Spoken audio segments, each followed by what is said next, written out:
Hi guys, and welcome back to the channel WBA Vlogs, here returning with a brand new video, and it's a preview video for the Tuesday night game as West Brom take on Nottingham Forest. But before we head into it, we've got a special guest on the channel. His name's Ben, he's a Nottingham Forest fan, and he's going to give his views on the game. Hi, this is Ben from Bengregers NFFC, and I'm going to do my brief preview on the West Bromwich Albion vs Forest game on Tuesday night. So getting straight into it, Forest are heading to the Hawthorns following a relatively convincing 2-1 home victory against an on-form Brentford side. The reason I say relatively is because, in my opinion, the game could have gone either way very easily. Brentford, having a goal disallowed, they missed quite a few opportunities, hitting the post a couple of times. On the other hand, Forest missed a penalty. It was Lewis Grabban, our top goal scorer as well, that missed it, so our penalty taker is undoubtedly going to be changed. We also squandered quite a few golden opportunities, but the main concept for us at the end of the day is that we got the 3 points, which, keeps our playoff prospects alive, albeit not very convincingly. Under our newly appointed manager Martin O'Neill and assistant Roy Keane, I feel that Martin is still trying to get to know the players a bit more, and he's trying to work out what works best for the team at the moment. He's used quite a variety of formations over the past 4 matches. He used the 4-2-3-1 formation yesterday, which I thought was relatively effective, but we used our new signing Bonatini in the centre forward position. I'm sure you're aware of him from Wolverhampton, and he didn't seem to be very effective in that position. But it was nice to see our top goal scorer Lewis Grabban back in the side. A £13 million signing João Carvalho, who I'm sure you're aware of in the summer, didn't feature at all in the starting 11, and he didn't come on as a substitute either. Whether that was down to his attitude in training, I'm not really sure, but O'Neill decided to play a youngster from our academy, Ryan Yates, who did put in a pretty strong performance yesterday, and I think he was granted man of the match. Against Birmingham, O'Neill used the 4-1-4-1 formation, and I don't believe that formation is effective for Forest at all. Having one up front for us, I don't think is beneficial. Our lone striker, Daryl Murphy, I think only plays because he's Irish and he has links with O'Neill. So yeah, that 2 up front is definitely beneficial for us. On to the game on Tuesday. Inevitably, it's going to be a tough game for us. You're 4th in the Championship for a reason. You do like to score a lot of goals as well, don't you? You've had a 0-0 this season. It's always difficult away at a midweek game, especially at the Hawthorns. I'm going to predict Forest to draw 1-1. I'm going to go Joe Lolly with the goal for us and Dwight Gale for the goal for you. Dwight loves to capitalise on goals in the Championship, and as we've seen this season, he's prolifically got a lot of your goals. I think Jay Rodriguez is potentially another player that we need to look out for because he looks particularly threatening. Yeah, overall, I think we might go for the mental attitude to get a draw. I personally would be delighted with a draw, but I'd love to see João Carvalho back in that starting 11 for us because he's very creative in the midfield and he can especially help Grabban with a few through balls. But yeah, thank you very much for letting me do a preview on your channel. Good luck for the game and come on you Reds. We also did a preview video on Ben's channel. I'll leave a link to that in the description. Also go and subscribe to Ben's channel. I'll leave that in the description also. He does some really good content on Nottingham Forest. So go and show him some support, like his videos, comment and subscribe, and let's get into the preview. So we're heading into a very tough week of Championship fixtures. This Tuesday night we're at home to Nottingham Forest, and then on the Saturday we've got a Midlands derby away at Aston Villa. 2 big games against promotion rivals, and we've got to make sure that we take maximum points and take our opportunity to close in on the top 2.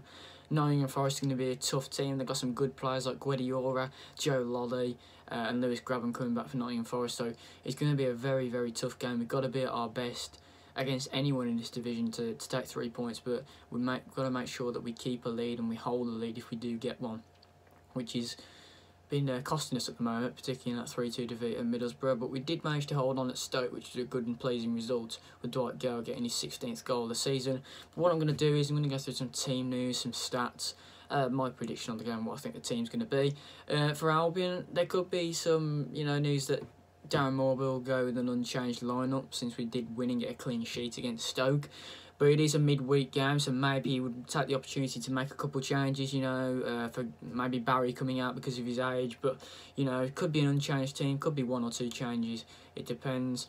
Matt Phillips and James Morrison are nearing a return. Whether they'll be fit for the Forest game, we don't know, but they could return for Aston Villa on the Saturday. It'll be chance for home debuts for Stefan Johansson and perhaps Jefferson Montero. Whether they'll be starting or coming off from the bench, we don't know. Obviously, Jacob Murphy did make his debut in the 3-2 defeat at Middlesbrough at the Hawthorns, but could be in line to make his first home full debut. So that'll be exciting to see how he gets on. Dwight Gale and Jay Rodriguez have got 31 goals between them in the partnership. Can they continue them against Nottingham Forest? Sure, hope so. For Nottingham Forest, Lewis Grabban is back. Obviously, a really prolific goal scorer for Nottingham Forest. He missed a penalty against Brentford returning, but obviously going to be a danger man with good finishing, being a poacher. So he's always one to look out for because he is a proven goal scorer in the Championship. Carvalho was on the bench for Nottingham Forest against Brentford. Obviously, he's a very good player that makes them tick in midfield. He didn't come off the bench in the win against Brentford. Maybe he will start against the Baggies, who knows. But he's another man to be watching out for in that midfield because he can make things happen. My prediction for the game, I'm going to go 2-0 to West Brom. I'm going to go Dwight Gale and Jay Rodriguez to get the goals for us. And now I'm going to go through my predicted team for the game. So I'm going to go with Sam Johnson in goal, who earned a 4th clean sheet in 8 games against Stoke. Back 4 of Holgate, Hegazi, Dawson and Gibbs. Obviously they were very solid against Stoke to get the clean sheet and see the game out. Midfield, I'm going to go for one change in the midfield. I think Gareth Barry's going to drop out because maybe it's a midweek game. Got to save him for Aston Villa with his age. So I'm going to go in the midfield, Johansson, Harper and Livermore. So Harper I'm going to reinstall into the team for Barry, just for fitness reasons. And a front 3, I'm going to go for Dwight Gale, Jay Rodriguez. And this time I think Jefferson Montero might get a start. It is a midweek game. It could be a chance for him to make his full debut and save Jacob Murphy for Aston Villa on Saturday. Who knows? But that's what I think the team news will be. I hope you guys have enjoyed this short preview though. Thanks to Ben for coming on the channel and discussing his thoughts about West Brom, Nottingham Forest. Obviously, as I say, links will be in the description so you can subscribe and watch his preview. But I will see you guys for the Nottingham Forest vlog on Tuesday night at the Hawthorns.